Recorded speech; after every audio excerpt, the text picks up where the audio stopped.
welcome Doug Friednash to Freedom Over Fascism. Doug is a public sector attorney from Colorado.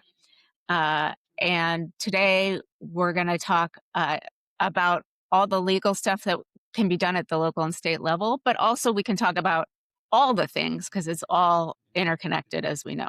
So, Doug, would you mind introducing yourself to our audience, some of whom are here live, and then there'll be a bunch later on audio podcasts? Great.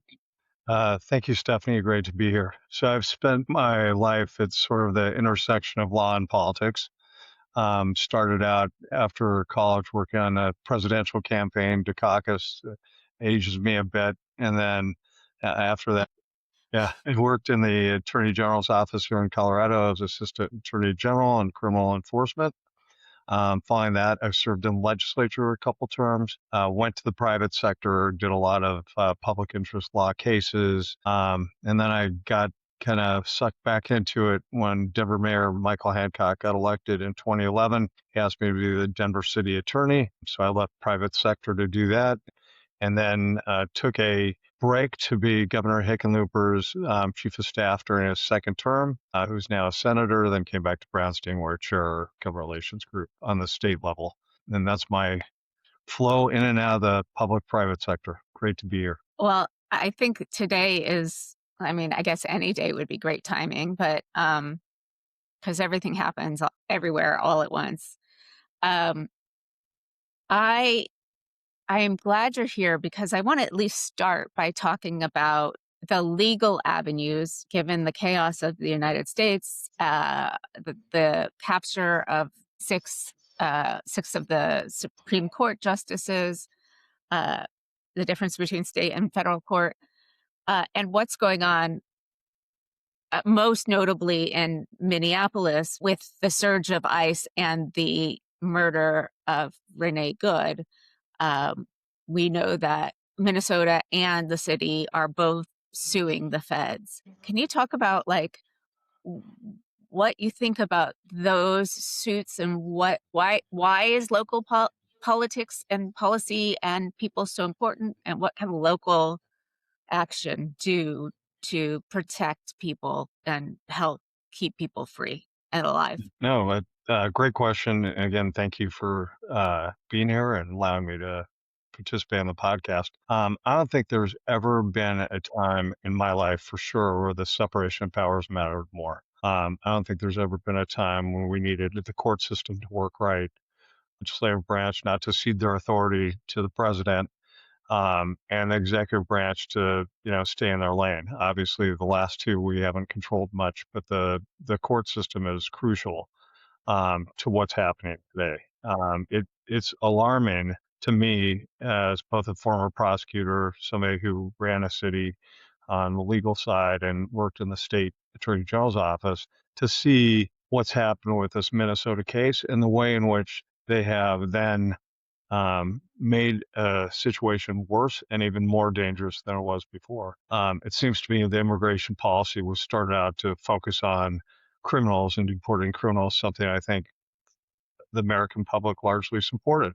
But that's not where it is today. And I think it is doing real damage and creating kind of a third world atmosphere of the United States to within our country and beyond. And I think you're starting to really see numbers spike where Americans don't support the president's immigration policy. I saw a CNN poll just flash right before this, where 58% disapproved of the enforcement. I know the abolish ICE polling is at an all-time high, but I think you're seeing states do everything they can to protect their people, and I think we're at an interesting point right now in the state, and then I'll come back to it. But there are 36 governor's races in the country this year.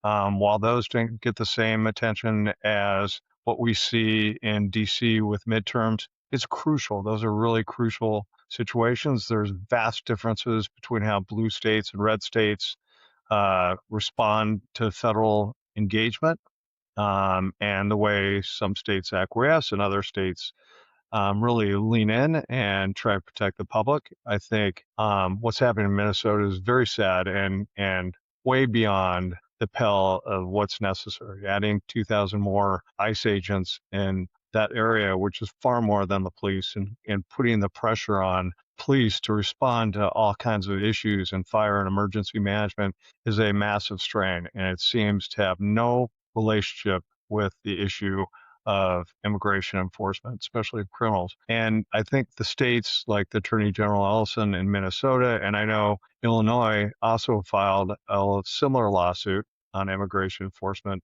the same day, are really aimed at trying to, put an end to this and halt this immigration enforcement. As you may recall, Illinois successfully sued in the Supreme Court on blocking National Guard National Guard. enforcement with a 6-3 decision. And I think they're trying to have the same kind of luck. They're doing everything they can in terms of policy making to limit the enforcement activities and try to curtail those and protect their public, because it is a powder keg. It is, and I have people in the chat saying, "What if you live in a red state?" So let's make sure to remember to talk about that. And another said that ICE just began invading St. Louis with full cooperation of the Republican governor. So we are in a powder keg situation. You use the word enforcement, but it's not clear to me what they're enforcing beyond power and fear. And they're pushing each day harder to see what they can get away with. Are there any strategies you think that could work? We've got all these polls. People are not happy with ICE. People are scared. People are standing up and doing the whistles and being observers and filming things. And more ICE are being deployed as soon as they can get them hired with massive bonuses. So what do you think could work to protect people, whether it's through the legal system or through some sort of popular action? It's a really great question and a frustrating one. We've seen in this president a very vindictive president who focuses on everything, but really tries to stir up situations like this, create a very volatile situation, and then reinforcing it in the name of, public safety when it's doing the exact opposite. I think we need local leaders first to encourage folks to stand down. And while we do need peaceful protests, that's incredibly important in this country. I think we don't want to put people in harm's way. I think they need to educate the public on what it looks like to interfere with a, public um, enforcement of any kind, and make sure they understand the rules of the road, because it seems to me, in watching some of these horrific videos, these ICE agents appear to be incredibly well trained, take every opportunity to, engage and act in a manner in which I've never seen police officers act. And I know at a city level and state level, when officers exceed their authority, investigation, there may be civil or criminal situation that may be impacted. We take those things very seriously. That's not happening. And I think what really scares me is seeing this situation, the AG saying outright before an investigation that they're not going to conduct one. I don't recall seeing something like that, and that is so antithetical to what we value as a society. So I think the answers are: one, I think we have to be vigilant and trying to, make this, try to cool heads and encourage folks to be careful. Second, I think they have to file lawsuits. I think they need to take action. I think we need our leaders to step up and do everything they can to, take action, to look at ways they might be able to limit, like Governor Pritzker did in Illinois, ways in which they can, protect folks and limit these enforcement activities. Unfortunately, beyond that, we need change. This is, I mean, I think now more than ever, we need voters to engage and get active and inform their citizens and speak truth to power and make sure facts are getting out there. One of the things I worry the most about is mistrust in media. I think I saw a poll: 28% of folks believe the media is able to deliver, um, deliver news in a fair and accurate way. That's a pretty scary number. I think that reflects the fact that we haven't seen the corporate legacy media actually reflecting news in an accurate way. Does the poll or the behavior come first? But it is very difficult when, the media is responding to, whatever their corporate responsibilities are.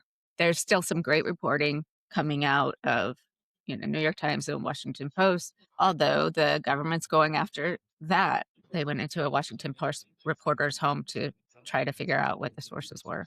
There seems to be a big split between Democratic leadership, federal elected officials, state and state officials, and the grassroots.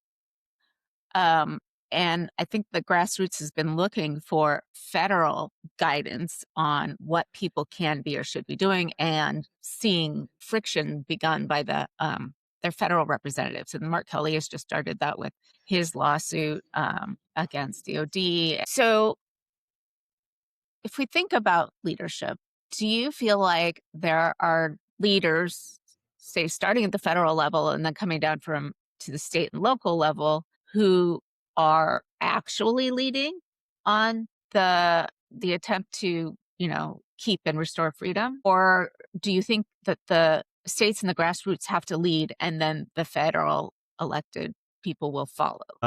Another great question. And there's so many layers to that question. Obviously, I look at local leaders. They're closest to, their constituents. They are the ones that are overseeing police activity, emergency services. They're the closest, and they're the ones that, are putting police officers in the street and answering 911 calls. And they're speaking out, right? I think in their communities, they're generally well liked and respected. They're not as partisan, I think, as Congress looks. And I think they're trying to do their part on the state level. And I think there are a couple bright spots on the state level. I mean, Governor Stitt from Oklahoma, who's chair of the National Governors Association, did speak out and say he didn't want, he didn't think it was appropriate to send Border Patrol into Oklahoma and cross state lines, the National Guard, sorry.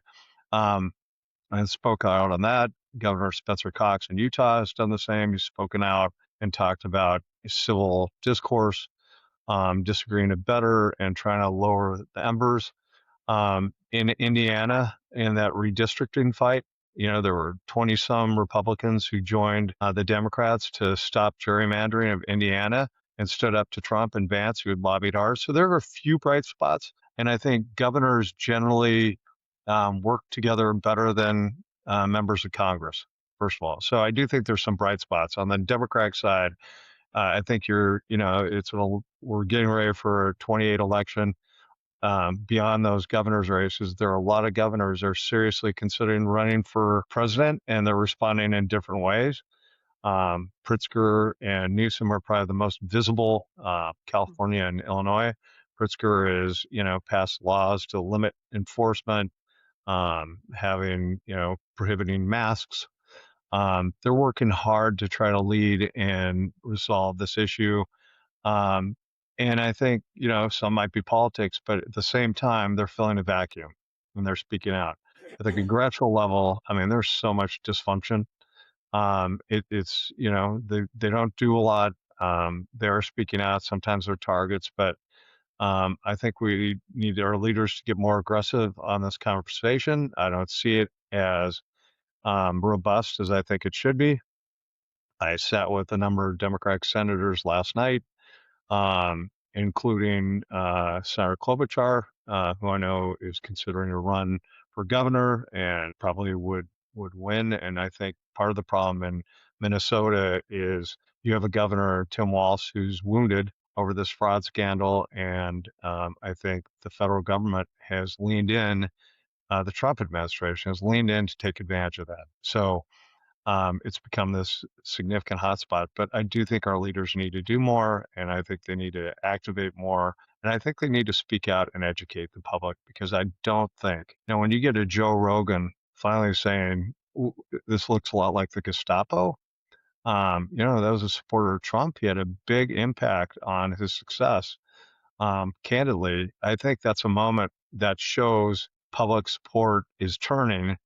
And I think having folks like that speak out and kind of leaning in on our elected officials to, see something, say something, and speak out and fight for their constituents is really key because this is really unsafe. It is unsafe. And so there's two levels. If you draw back to where the national level is, but even beyond a sort of more meta, what does the rule of law mean? I hate using the statement the rule of law because I think it's too formal.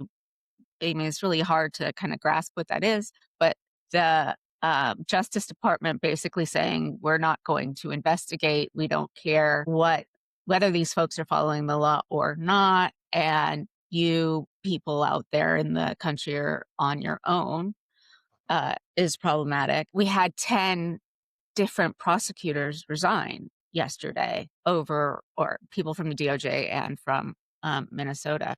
Can you talk a little bit about what you think the DOJ's actions mean for sort of wider conversation of what is happening in the country? I mean, that's a kind of a loosey-goosey question, and I understand that, but um, it, it seems like Yeah. an important point. Well, it starts at the top when the president of the United States says he's only bound by his own sense of morality and not international law. That sets a tone, right? And I think what we're seeing with the DOJ and why you're seeing really gifted prosecutors, well respected, nonpartisan prosecutors, step down and resign, which is, it's, if you think about that, these are people that have devoted their entire life to the rule of law, devoted their entire life to doing the right thing. These are well respected people, and I think they see the leadership saying, we don't care about the rule of law, we don't care about our constitutional duties, we're just going to call this over. There's not going to be an investigation. We're not going to cooperate with Minnesota so they can conduct an investigation of their own. It sets a tone that the rule of law doesn't matter, separation of powers, they don't respect. They don't respect state elected officials. They don't respect Congress. They're just doing what they want. And I think it is a very dangerous thing to our democracy.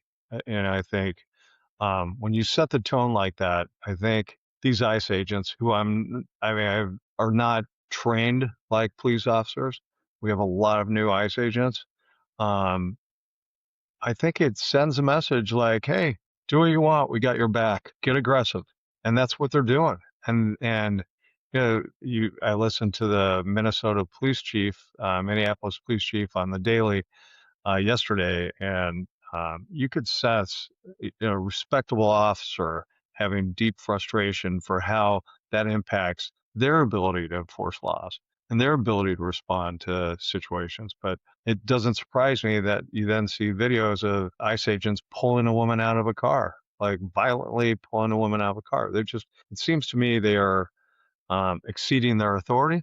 It seems to me they're not using the best method of pulling someone over, detaining someone. Well, they It's don't just have legal power to pull people over, do they? they don't. But if they impede an enforcement activity, they they can use that. If they're saying they're using that to enforce immigration against suspected, you know, somebody who's undocumented in this country, they can. But as you know, we're arresting a lot of people that don't fit in that category, and then we ask questions and answer them later after we've detained them and kept them in custody way longer than they should be. So Right. it just sends a message that it's open season. So you mentioned a couple sentences ago that it's really dangerous for our democracy. Do you think our democracy is intact? Is what I apologize. Intact? Um, you know, I it's a great question. First thing I'd say is I remember there was a Kettering Gallup poll from November. Two-thirds of the respondents, which has been a stay number, believe that democracy is the strongest form of government, but 51% feel like it's not operating, it's performing poorly. So, do I think it's intact? No, I don't think it's intact. I think it's a risk. when Americans 20, the same poll showed only 25% believe that our elected officials are acting in their best interest before all this. Um, that's a sign that our democracy strained. It's a sign, and watching a lack of respect for the rule of law. You watch these videos, and we do look like a third world country. I Right. mean, when you take away um, that aspect of it, it's scary. And that can happen anywhere. Today it's Minnesota. I think has to do a lot with the fraud investigation. That's what they've said, but I don't think it's focused on serious criminal conduct. I think it's focused on creating that sense of fear and retribution for reasons unrelated to what they should be doing. Seeing ICE officers or presumably ICE officers, I mean, there's no really way to tell, say, "Have you learned your lesson yet?" When someone's just standing there and recording them and, they say, "What lesson is that? Like, you're gonna shoot me? Like, is that the lesson?"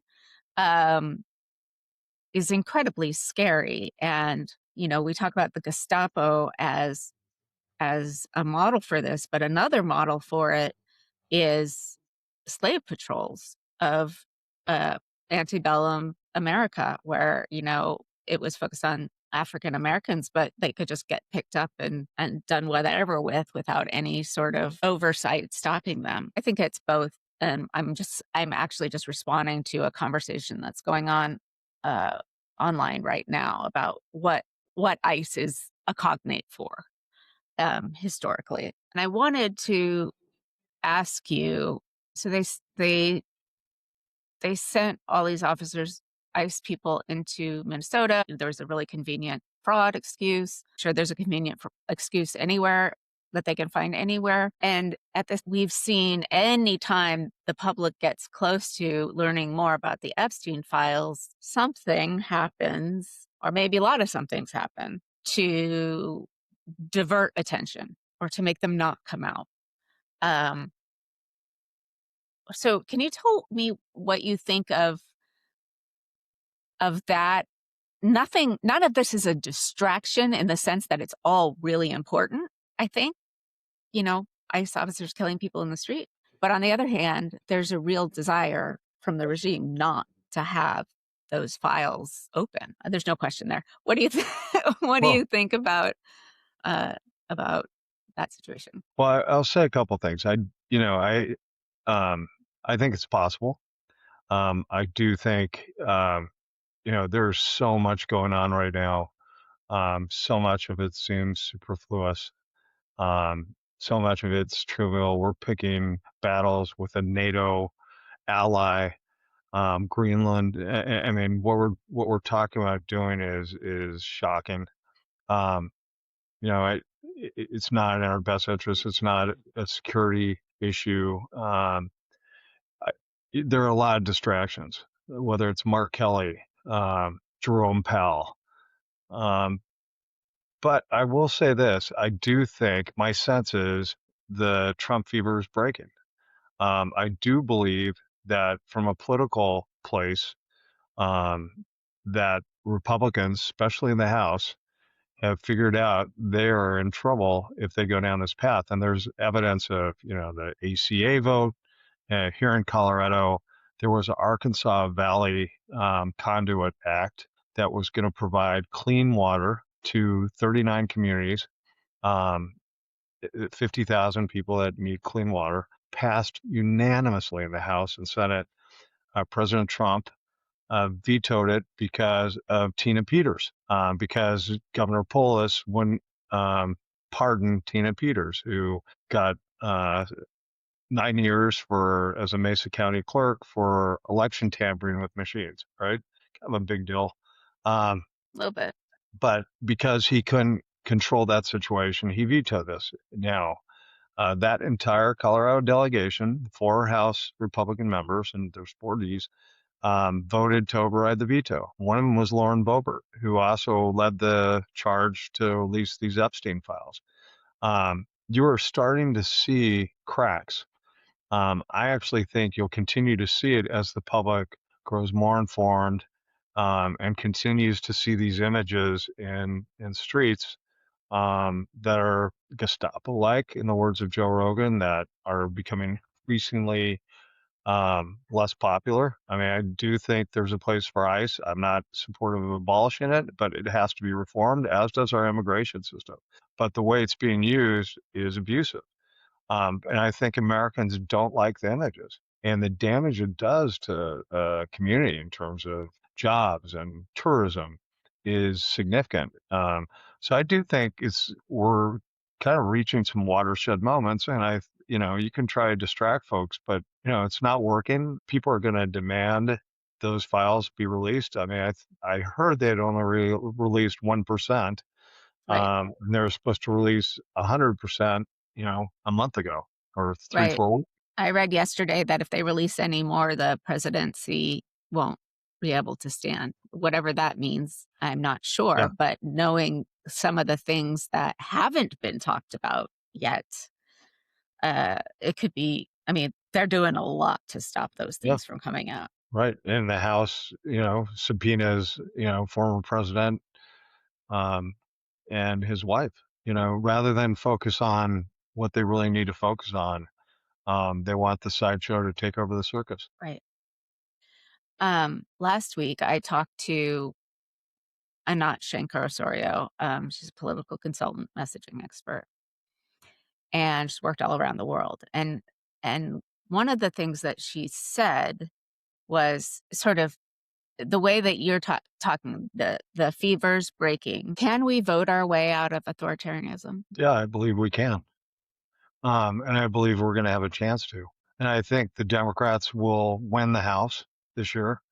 Um, I think there is a long shot with the Senate, but it's doable. They got to win all the purple states and, like Maine and Michigan and North Carolina, which I think they will. And then they got to pick up a couple states like Alaska or Ohio, Texas or Iowa, a lot harder, two of those four. I think we'll see how things continue. If you look at the results from 25, where Democrats won every major race and almost won the Tennessee 7th District race, which Trump had won by 22 points, it seems to me Americans' mood is changing and that they want balance.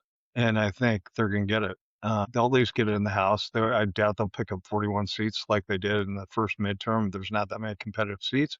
But look at all the members that are leaving Congress. I mean, there are 25 Republicans and 19 Democrats so far have announced. There's a number of senators running for governor because they don't want to be in this anymore. They're unhappy. They feel like they're not making a difference. They don't feel like they're giving back to the public and doing what they set out to do. So I do think it's possible, and I think it's going to require an election. And I think, that it's Democrats have to get stronger on their messaging and branding, and and voters care the most about affordability, and all this sideshow is not what they want to see. They need the prices to go down. They need to be able to buy homes. They need health insurance. And this administration is, this machine gun approach to every issue, and some window dressing on the issues that matter the most. And that's to me, a recipe for disaster. I mean, the community that I sort of am part of on Substack, there's a really, really large activist base on Substack. Given the fact that national level Democrats aren't leading, don't have their messages straight, don't seem to understand how to exercise power when they have it, what do the grassroots need to be doing to either lead those national level Democrats or essentially take command of their own fate? Um, it's interesting because I think a lot about some of the Democratic primaries, Mhm. the kind of Democrats running against each other. And it seems to me, from a big tent perspective, our values are generally aligned, right? I think we care about the same things. I think the frustration is in the pace and tactics, right? To Mhm. me, yeah, there's some issues that Democrats, are at odds with each other on: Gaza, Israel, Middle East. But by and large, we care about the same things, right? Care about the rule of law, separation of powers, democracy. We care about the issues that minimum wage and affordability. We're fighting for tax relief and trying Well, to we sit want our kids to have a right. future and we want to be able to live and put food on the table. I think that's actually Yeah, the way we should be talking about it. But yes, I yeah. agree. But we also want pedophiles to be punished. So Yeah. I think that uh, So losing yeah. sight of that would be a And we're mistake. at an inflection point, and I do think the more people get involved, the better. The more we kind of push the envelope, but not toward each other so much, but toward the Republican Party and work together on messaging. I think it's unfortunate the Democratic Party didn't release their autopsy of the 24 election. I think that was a huge mistake. I think people deserve to hear kind of what went wrong and, their feedback that they spent so much time and money and promised to tell us about. I think, information is super important. But I think, we have to communicate better amongst ourselves. We have to focus on things better. We should try to figure out how we can be more of the big tent party as opposed to splintering and, focusing on issues that really aren't to the essence of what's at stake. Do you have any idea what was in that report? I wish I did. Yeah, no idea. But obviously, it was too controversial for them to want to release.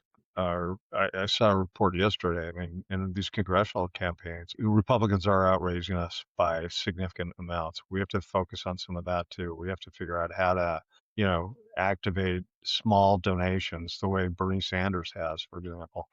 Right. Um, and I think trying to figure that out's important. Trump's got 310 million or so in his pack for joint congressional races. Candidly, he's talked about it. Susie Wiles, his chief of staff's talked about how they plan to put him on the ballot. I think that would be the greatest gift Democrats could get. We want him on the ballot. He's going Right. to remind folks of what they don't want. And in the states in 2018, his favorability rating was higher. In those districts he campaigned on, Democrats outraised Republicans. He's Democratic enthusiasm is going to be the key to this election. People getting out and getting active, to me, will decide whether we win 10 seats or 30 seats.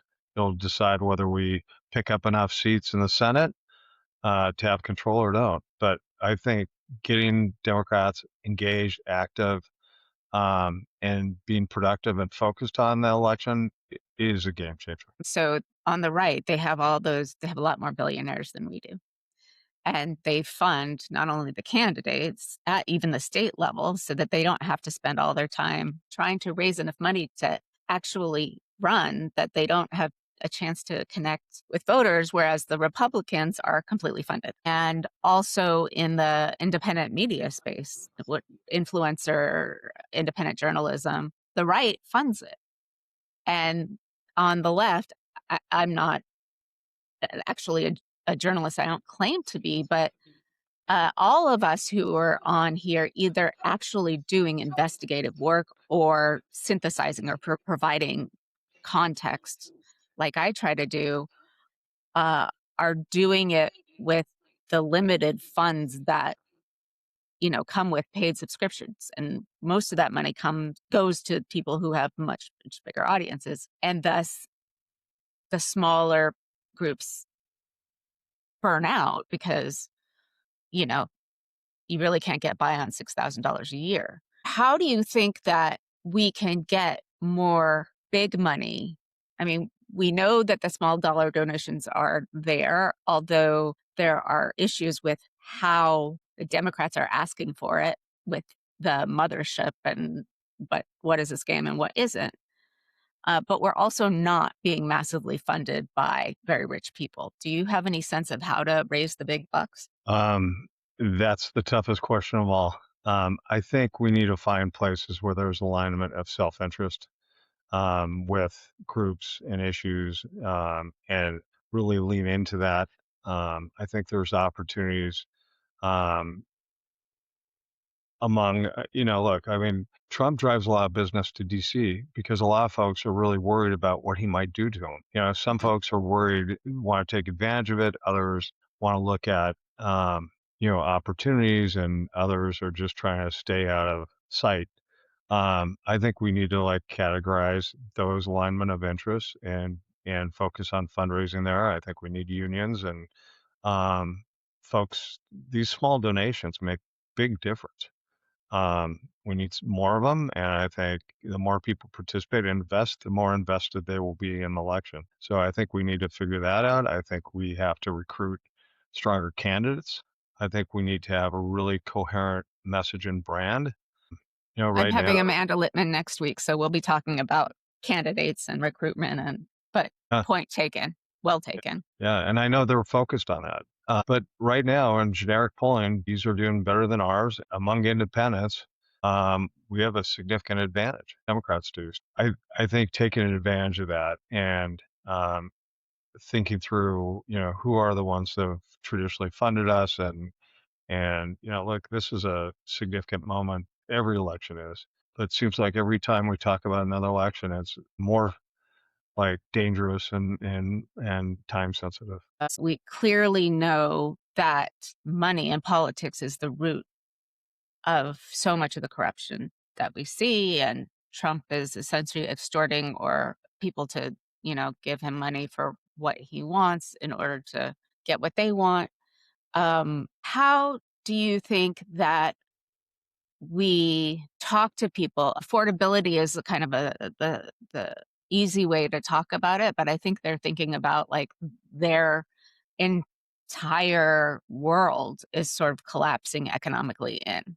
Um, lots of families that I know, both people are out of work and kids are about to go to college or have special needs or whatever. How do we move the conversation to what people like really what people are going through in their lives, which is their future is kind of dissolving?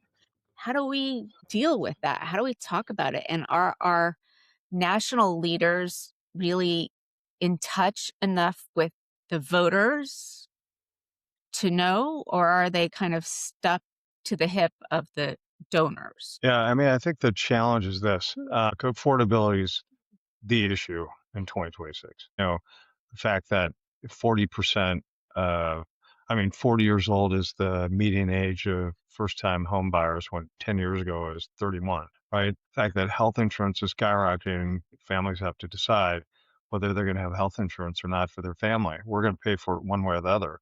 But those are real issues. And I think the states are trying to resolve that. The states are taking real meaningful action. I can list 10 things governors are doing: eliminating tax on groceries, increasing standard deductions, all kinds of, eliminating taxes on tips, et cetera. They're taking real action. And some governors are raising minimum wage, like Pritzker in Illinois. Or minimum wage hasn't been raised since 2009, $7.25. Like, these are the policies we should be talking about. Forget the national security, the issues that we're dealing with in Venezuela, Cuba, and Colombia. They're a distraction. But I think we need to focus on issues that matter the most. And candidly, we didn't do enough before 2025 to convince voters we cared enough about inflation and we're tackling these issues. So we're dealing with that, and we don't seem to have a national leader in this country saying, here's what we need to do and here's what we stand for. Just a lot of voices, and we have to unify our message. We have to, look, there's been a ton of polling, focus groups. We know what the message should be, but it can't be just we want to get rid of Trump. It's got to be what do we stand for? And I don't hear enough leaders talking about that. They're looking for sound bites. They're trying to, raise their social media profile. They're not focused on solutions. All those people, it sort of adds up to thinking about the next election and possibly the one after that. Do you think we need a, a longer event horizon?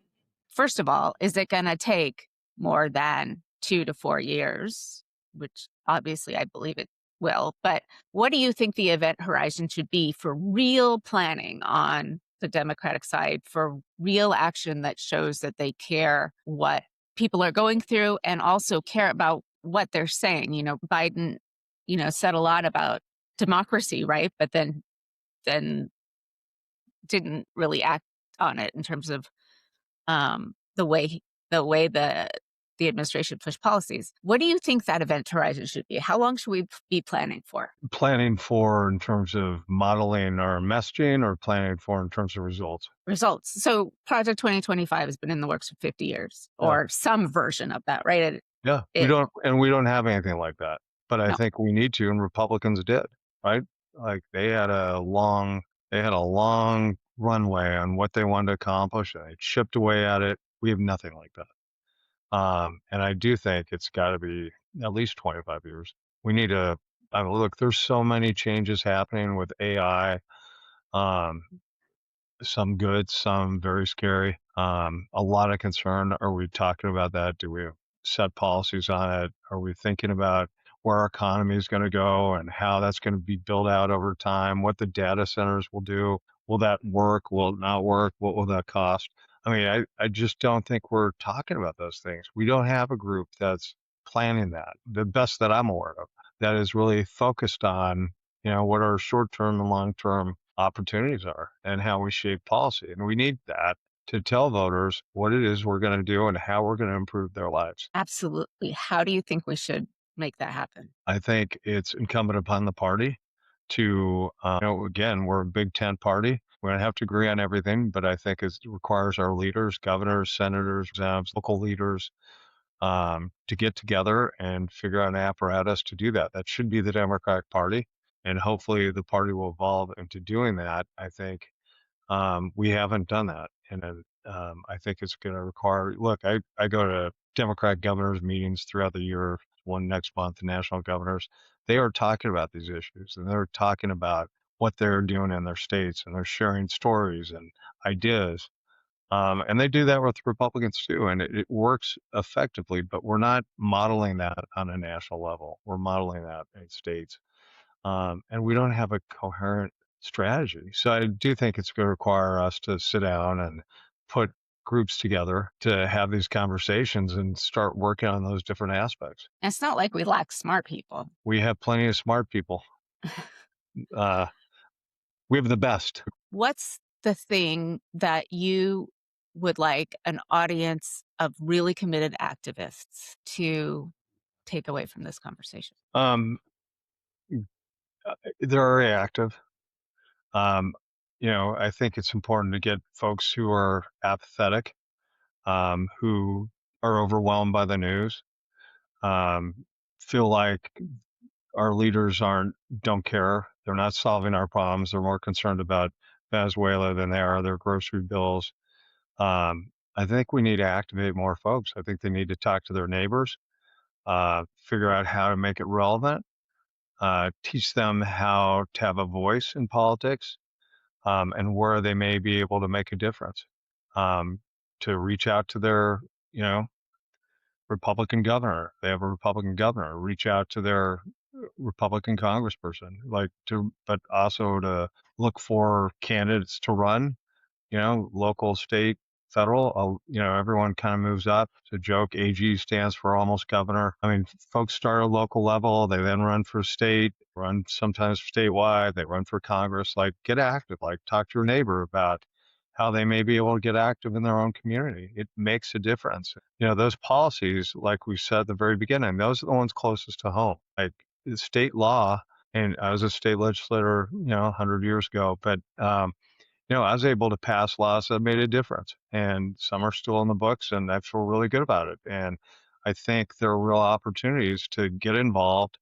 And the democracy works when we do, but make sure folks understand how it impacts them and where and how they can get involved and what their appetite is, but at least to make sure they vote and understand the issues. But I think it's going to require us to really talk together, communicate more, and help people understand, how they can make a difference. Right. And at the most central level, that's getting out and talking to your neighbors Yeah, and building a community where you are, so you can start to build both power and understanding of what's going on.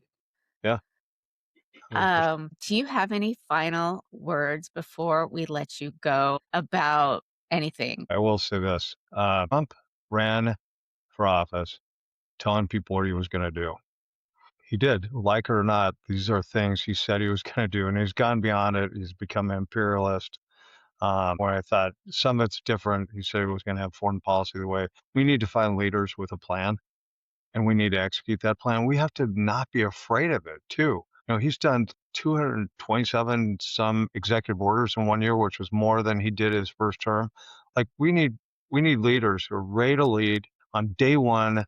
They're prepared to lead, and Mhm. and we need to find who those folks are and make sure they have a plan and help them execute it. But I think we want to find leaders with a plan that are gonna, do what they say and not just talk. I mean, I think we've lost some opportunities. I think it's hurt our brand, but while that's not ridiculously creative, I do think we need real leadership to change kind of where we're at because there's going to be a lot of work to do to undo the damage that's being done to our country, and it Right.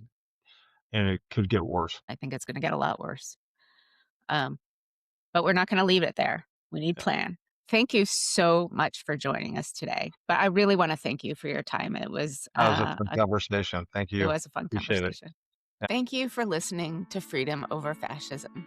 You can find us online at www.freedomoverfascism.us. Please become a subscriber, and if you have the means, please support us with a paid subscription.